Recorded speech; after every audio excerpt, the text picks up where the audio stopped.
दोस्तों, मैं पूनम डोगरा आप सभी लोगों का स्वागत करती हूं और आशा करती हूं आप सभी लोग बहुत अच्छे होंगे। दोस्तों, जिस तरीके से हमारे घरों में पानी आता है और हम चेक करते हैं कि पानी प्योर है, इम्प्योर है, उसमें गंदगी है, तो ये हमें पता चलता है। उसी तरीके से हमारे घर में जैसे बिजली आ रही है, तो बिजली भी प्योर इम्प्योर होती है। इम्प्योर से मेरा मतलब है उसमें नॉइसेस हो सकती है, मतलब उसकी जो वोल्टेज है उसमें ऊपर नीचे फ्लक्चुएशंस हो सकते हैं, और उसमें हार्मोनिक्स हो सकते हैं, उसमें कुछ लॉसेस हो सकते हैं। आपकी जो पावर है या फिर आप जो लोड यूज कर रहे हैं उसके पावर फैक्टर कम हो सकता है, जिससे कुछ लॉसेस होते हैं। तो दोस्तों, ये जनरली टेक्निकल टर्म्स में मैं बता रही थी। जनरली मैं बोलूँ तो प्योर इम्प्योर आपकी पावर हो सकती है, बट इंडस्ट्री में अगर ये पावर इम्प्योर आ रही है, या फिर आप समझिए किसी कमर्शियल है जहाँ पे बहुत लोड, क्रिटिकल लोड है, जो कि इन फ्लक्चुएशन से इस इम्प्योर पावर से दिक्कत कर सकता है या खराब हो सकता है, तो उसके लिए आपको एक टेस्ट करवाना होता है। आपको भी मतलब आप चेक करवाएंगे कि जो मेरा पावर है, जो एनर्जी मेरे घर पे आ रही है, वो इम्प्योर तो नहीं है। वो उसकी मतलब एनालिसिस हम करते हैं। तो इस एनालिसिस को किया जाता है पावर एनालाइजर के थ्रू। तो आज इस वीडियो में हम लोग देखेंगे कि पावर एनालाइजर कैसे लगाया जाता है, कैसे कनेक्ट किया जाता है साइट पे, और क्या क्या पैरामीटर्स हम चेक कर सकते हैं एक पावर एनालाइजर के थ्रू। और साइट पे ही देखेंगे कि क्या क्या जनरली हम लोग एनालाइज करेंगे कि क्या एक पर्टिकुलर साइट के पैरामीटर्स आ रहे हैं और क्या क्या होने चाहिए। तो दोस्तों, चलिए देखते हैं पावर एनालाइजर पे ये वीडियो। नाउ अब देखते हैं दोस्तों, इस साइट पे जो मेन मीटर है उसके बाद में एक ब्रेकर लगा हुआ है, और उस ब्रेकर के बाद में ये फेज सीक्वेंस करेक्टर पैनल लगा है। तो इसी फेज सीक्वेंस करेक्टर पैनल पे हमने पावर एनालाइजर लगाया। तो आप देख सकते हैं किस तरीके से ये पावर एनालाइजर को लगाया गया है। नाउ यहाँ पे आप देख रहे हैं ये ब्लैक कलर का क्रोकोडाइल क्लिप, जो कि हर एक फेज RYB और न्यूट्रल के साथ में कनेक्ट किया गया है।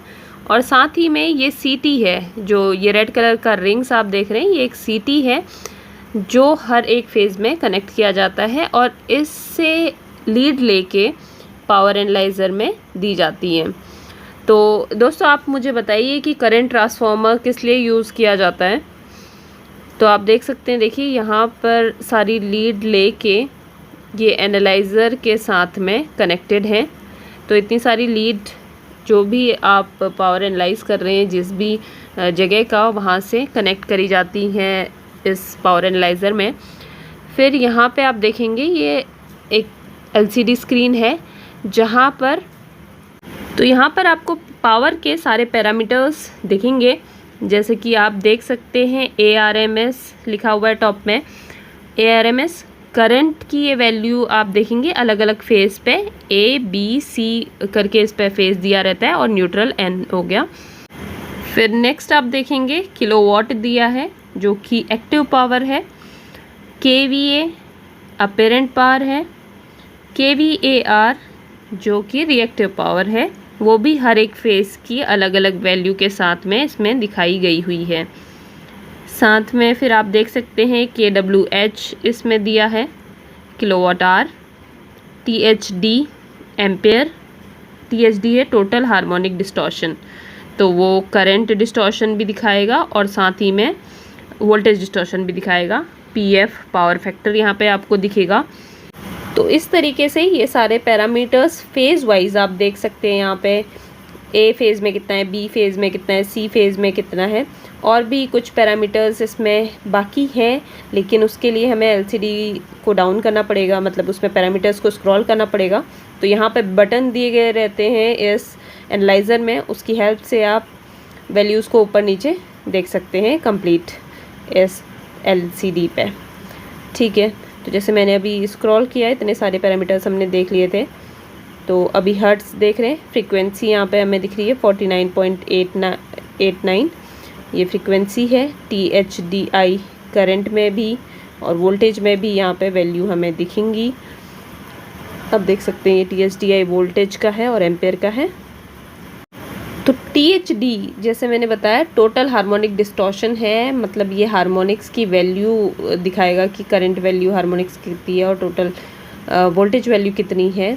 और हार्मोनिक्स आप समझिए इम्प्योरिटीज़ हैं, जो आप पावर यूज़ कर रहे हैं या इलेक्ट्रिसिटी यूज़ कर रहे हैं उनमें इम्प्योरिटीज़ हैं, जो कि आपके जो लोड कनेक्टेड हैं उनको इल इफ़ेक्ट कर सकते हैं। तो हार्मोनिक स्टडी भी काफ़ी इम्पॉर्टेंट हो जाती है कहीं कहीं जगह पे। तो पावर फैक्टर भी आप देख सकते हैं अलग अलग यहाँ पे दिख रहा है फेस का। और एक चीज़ मैं आपको दिखाना चाहती हूँ, इसमें आप देखेंगे कि किलोवाट डिफरेंट है हर एक फेस का, मतलब यहाँ पर लोड अनबैलेंस है। और ये आप करंट में भी देख सकते हैं, जैसे कि सी फेज़ में मेरा 23.5 करंट आ रहा है, जो कि बहुत डिफरेंट है अलग अलग फेजेस से। तो इसमें अनबैलेंस लोड अनबैलेंसिंग है इस सिस्टम पे। तो दोस्तों ये सारे पैरामीटर्स एक पावर एनालाइज़र से चेक किए जाते हैं और इसमें टाइम भी सेट हो जाता है। मान लीजिए आपको 12 घंटे का अपने प्रेमाइसिस में एनालिसिस करवाना है तो वो भी सेट हो जाता है, आपको किस स्टार्ट टाइम से किस स्टॉप टाइम तक का आपको एनालिसिस करवाना है। और ये सारा रिकॉर्डिंग आप डाउनलोड भी कर सकते हैं, फिर उससे चेक करके रिपोर्ट बनती है। तो दोस्तों आई होप आप लोगों को ये वीडियो अच्छा लगा होगा, आप लोगों को समझ में आया होगा कि पावर एनालाइजर के थ्रू हम लोग क्या क्या पैरामीटर्स चेक कर सकते हैं। और एक एनर्जी ऑडिट या फिर हम इलेक्ट्रिकल सेफ्टी ऑडिट में भी ये यूज़ किया जाता है और उसमें चेक किया जाता है कि आपकी एनर्जी कितनी आ रही है, आपका कंजम्पशन क्या है, आपका लोड कितना है।